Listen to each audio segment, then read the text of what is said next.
Bonjour, Armin Grassa, copropriétaire du domaine Tariquet avec mon frère Rémi. Nous exploitons ici au domaine 1125 hectares en production. Nous sommes propriétaires récoltants, donc ce qui veut dire que nous maîtrisons l'intégralité des travaux viticoles et nos équipes ont en charge tous les travaux liés à la viticulture. Nous distillons également à la maison, nous vinifions également l'intégralité de nos vins ici sur site et nous nous occupons également de toute la partie conditionnement. Nous faisons tout de A jusqu'à Z, donc de la plantation du pied de vigne jusqu'à la mise à disposition d'un produit fini. Le domaine s'est engagé en collaboration avec une PME locale qui s'appelle Bioboon, avec qui nous travaillons en collaboration serrée pour trouver des alternatives aux produits phytosanitaires classiques pour améliorer, stimuler la plante et dans l'avenir les sols également. Alors on s'était rencontrés à la distillerie par l'intermédiaire d'amis qui vous avaient amené Tout à fait. au domaine, donc autour d'un bon verre de vin et d'un bon plat. Dans un cadre festif, voilà. Donc Voilà. c'était tout à fait sympa. Ouais. Et moi, je rentrais d'Asie avec quelques éléments dans mes bagages au niveau biochimie et développement en zone tropicale. Donc c'est tout l'objet de l'approche a été effectivement de transposer ça sur la vigne ici dans le Gers, avec pour ce qui concerne Tariquet, une prise de risque, puisqu'il fallait à un moment donné se lancer, et puis on s'est lancé sur des surfaces qui étaient quand même représentatives. Mais au début de notre collaboration, bien sûr, comme toutes les nouveautés, on est des agriculteurs. Le seul risque qu'on aime prendre, c'est avec le climat. Sinon, pour tout le reste, on essaie d'être rassuré en permanence. Et on a débuté nos expérimentations sur une parcelle de 6 hectares à l'époque, pour essayer de voir l'effet sur le vignoble. Ensuite, on a augmenté la surface, donc on est passé sur des pièces expérimentales où on faisait d'autres expérimentations, où ça nous a permis aussi de suivre de près l'évolution des produits Bioboon au sein de ces parcelles-là. Donc là, on était passé à 250 hectares et ensuite, on est passé sur l'intégralité du domaine. Donc là, ça va faire la deuxième année consécutive sur l'intégralité du domaine. Ça fera la deuxième année, oui. Pour essayer de voir l'effet sur le vignoble. D'une part, on a travaillé sur deux choses, donc un aspect visuel où on a été attentif à la vigueur de la vigne, à la couleur du végétal, et on avait entre 20 et 25% de plus d'acide malique dans les mous. Donc c'était preuve que le produit fonctionne et amène une capacité de résistance aux effets du climat, à la maladie, plus importante de la vigne. Sur le millésime 2022, on a eu un épisode de grêle très marqué sur une surface assez importante. On n'a pas eu de baisse de rendement significative. D'habitude, sur une vigne grêlée à 100%, quand il reste quasiment que la baguette sur la vigne, on est impacté de 60 à 50% de la récolte qui suit. Et là, on a eu un impact, on va dire, d'à peu près de l'ordre de 15% sur ce vignoble-là.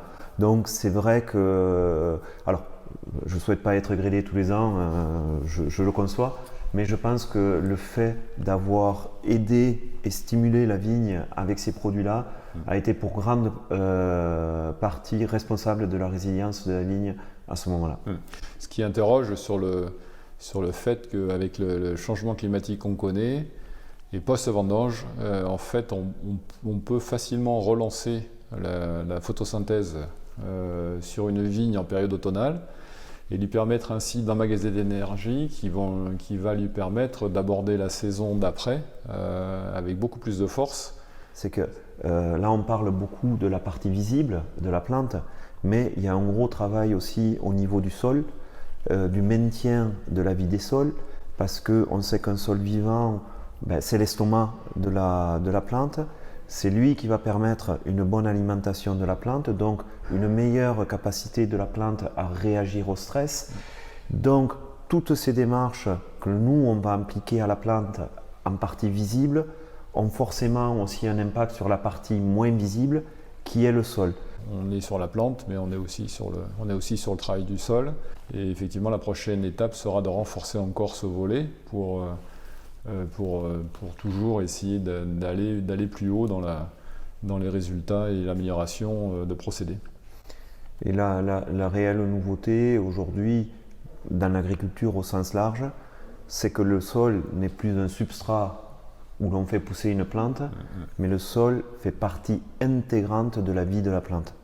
C'est pas le même coût, c'est pas la même vision, il faut changer les curseurs, mais c'est clair que quand ça fonctionne, ça marche plutôt bien et les résultats s'en font ressentir. On se rend compte que dans les sols vivants, les pots sont mûrs avant d'atteindre le maximum de degrés d'alcool. Donc ce qui nous permet d'avoir des vins très aromatiques, très frais, gourmands au nez et en bouche, sans être obligé d'attendre le maximum de potentiel alcoolique. Et ça, c'est très important.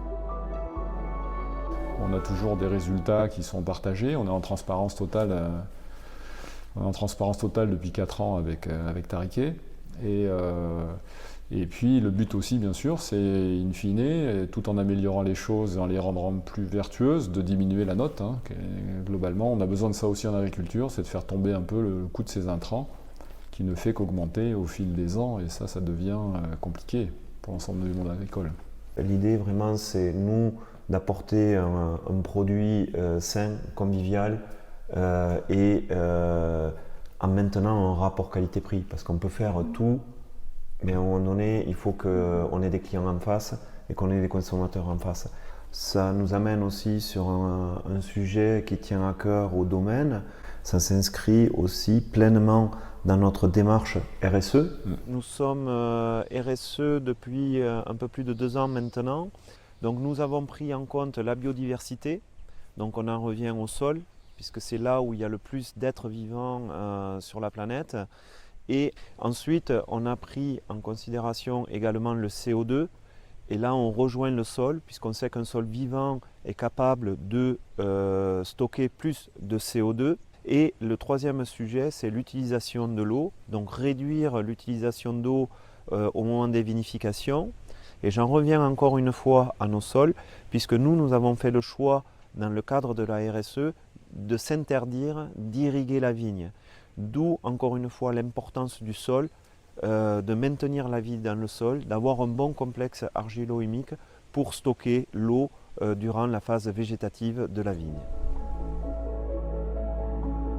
Si on doit les résumer, continuer à développer de la protection-prévention du vignoble de plus en plus efficace tout en baissant les doses de cuivre, ça reste au programme. C'est de tous les ans en recherche. Là, on développe cette année de nouvelles formulations qu'on va mettre en test ici justement pour essayer d'améliorer encore les choses, pour tout doucement venir à bout de cette crash test.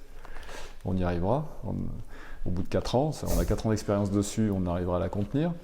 C'est ensuite le travail sur les sols, où on a engagé quand même, nous, de grosses recherches sur ce sujet-là, en intégrant des biochars, quel type de biochars, etc. Donc on va tout doucement échanger et rentrer en transparence sur ces sujets pour commencer peut-être à faire quelques essais rapidement.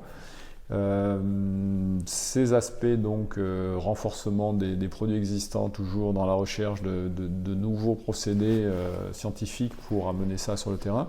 Et puis, effectivement, la partie transposition ou mise en main des outils qu'on développe dans le cadre de l'amélioration RSE pour Tariquet. Ça reste... Nous, ça sera simple chez nous, puisqu'on a nos analyses de sol, et tout comme les vins, nos sols n'ont pas de résidus, chimiques. Ouais. Donc on pourra avoir une vraie mesure de la vie. C'est ça. Dans les sols.